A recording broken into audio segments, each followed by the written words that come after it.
Welcome to day 2 of our week-long series focusing on the threat of a terrorist attack on our nation's schools. On yesterday's program, we covered some of the evidence in the so-called isolated incidents that have led some experts to believe that our schools and school buses may be a target in this country. Tonight, I want to shift gears a bit and tell you about a school that was already a target. It was 3 years ago this month. Chechen terrorists took control of a middle school in Beslan, Russia, held over 1,000 people hostage for nearly 3 days. When it was all over, 330 hostages were dead. At least 172 of them were small children.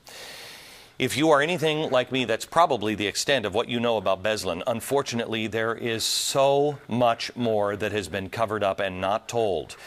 If you have children in the room, this is not for them. I beg you, I warn you, this is not something they should see. Change the channel now. You also may not want to hear what really happened. It is gruesome, brutal stuff. If that's you, change the channel now and come back in 10 minutes. Brad Thord, the author of the new book, First Commandment, and former member of the Homeland Security's analytic Red Cell program, is back. And tonight we also welcome John Geidick. He is the author of Terror at Beslan. John, I want to start with you, and if you can bring me through what happened at Beslan. Start with first rounded up the biggest guys, the biggest students, and the dads, right? And what did they do? Well, first they had forced everybody into the gym. One of the very first things they did was take the 16 largest males, fathers, school teachers, teenage boys, took them to a classroom on the second floor and lined them up against the wall.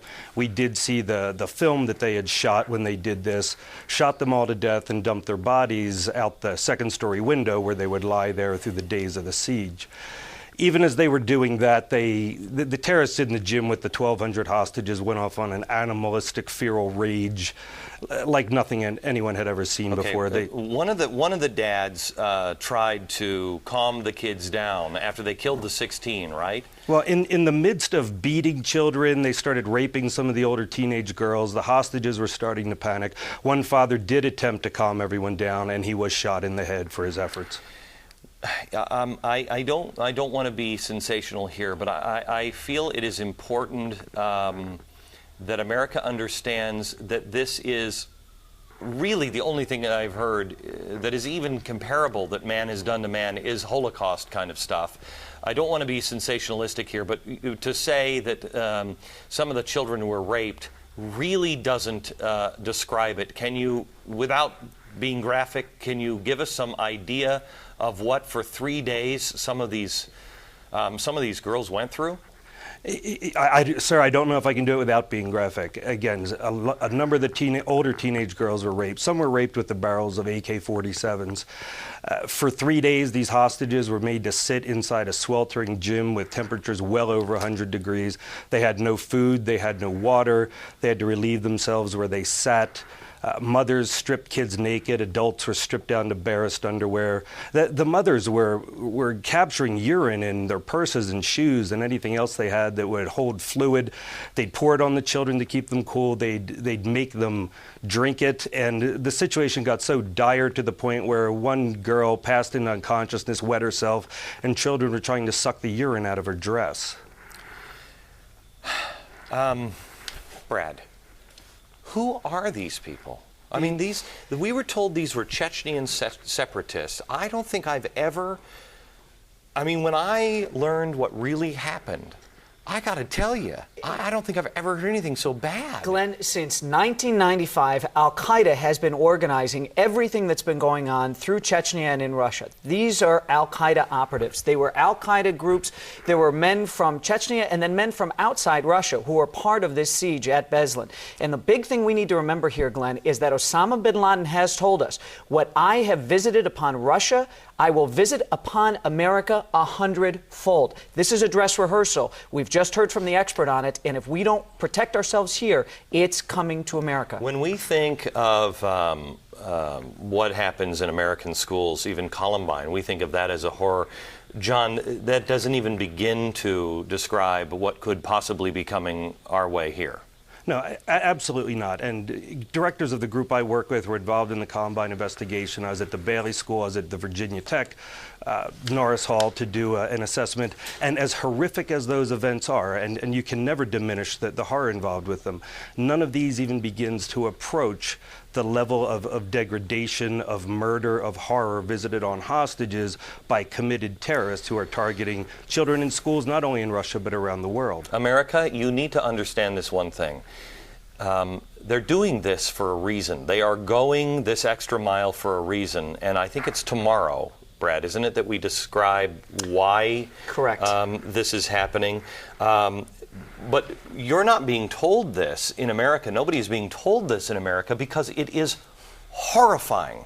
And I can't emphasize enough, we have bits and pieces. We are exactly where we were on September 9th, 2001, where everybody said, okay, they're taking flying lessons, but what are they going to do? We know that there are people that are testing our schools, watching our schools, all kinds of things, but we don't have any other information, do we? We don't know where, when, what cities, what states. It's correct. Law enforcement is interrupting on a regular basis active surveillance of our schools. Tomorrow we're going to talk about why the Islamic terrorists want to force our hand by creating a horrific attack here. And then Thursday, probably most importantly, we're going to talk about what parents need to do to make sure their schools are not a target. Okay, John, the Russians knew, just like exactly what I'm saying now. We know this information. Quite honestly, the government doesn't want it to come out because it's panic stuff. But that's the reason why you should know it, because you don't want to panic. That's what they want people to do. But they knew that something was up to, 10 days before they knew something was coming, but they didn't know where, right? The FSB in Russia had developed some intel that a school somewhere might get hit. And of course, Russia has suffered a long series of mass hostage sieges and other targeting of children in the past. But you're absolutely correct in the similarity, the commonality between what Russia went through and what the U.S. is seeing today. Just with schools and law enforcement I've been involved in, we are seeing hardcore intelligence gathering, reconnaissance being done on schools in quite a number of states throughout the United States. And Brad, this is what your intelligence is telling you, that the people that you have dealt with all the way from Homeland Security and everything else, that they have the same kind of dots that they had in Russia, but nothing specific. Exactly. And my sources are terrified that it isn't specific. What can we do? How can we prevent against this? They are worried that we are going to see the same sort of attack that the Russians saw at Beslan.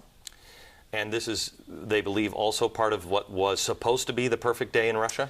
This is exactly that. As a matter of fact, John's excellent book, Terror at Beslan, talks about the fact that Beslan might not have been the only target that day, that school number 1 might not have been the only target, that it was part of a greater scheme to wreak even more havoc and help ignite a real holy war in the Caucasus. Tomorrow we talk about the perfect day. John, what gives you evidence of that this was a perfect day attempt?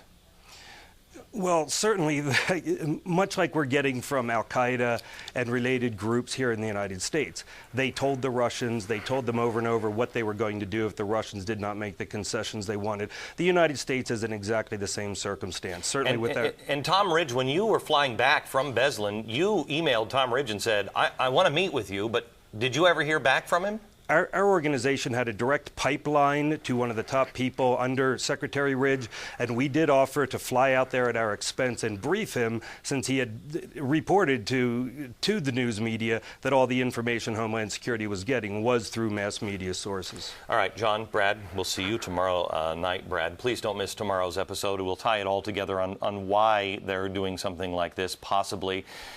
Tomorrow's program, answer the question that is the most important question of the entire series. Why in God's name would somebody do this to us? People say it to me all the time. Glenn, they'd never do that. They'd never hurt our kids. We'd react like animals. You're right, we would. And that's why we're doing this special tomorrow night also. If you have not signed up for our free Perfect Day special reports, please do it right now at glennbeck.com. Tonight, we have a must-read article about Beslan from John Guydick, the guy you just met, along with some exclusive video that we were not able to show you on air tonight. I have read the article, and it is frightening, but it is extraordinarily important information that you must know. Again, the report is completely free. Go to glennbeck.com, sign up right now, and get the list before we send it out. Back in a minute.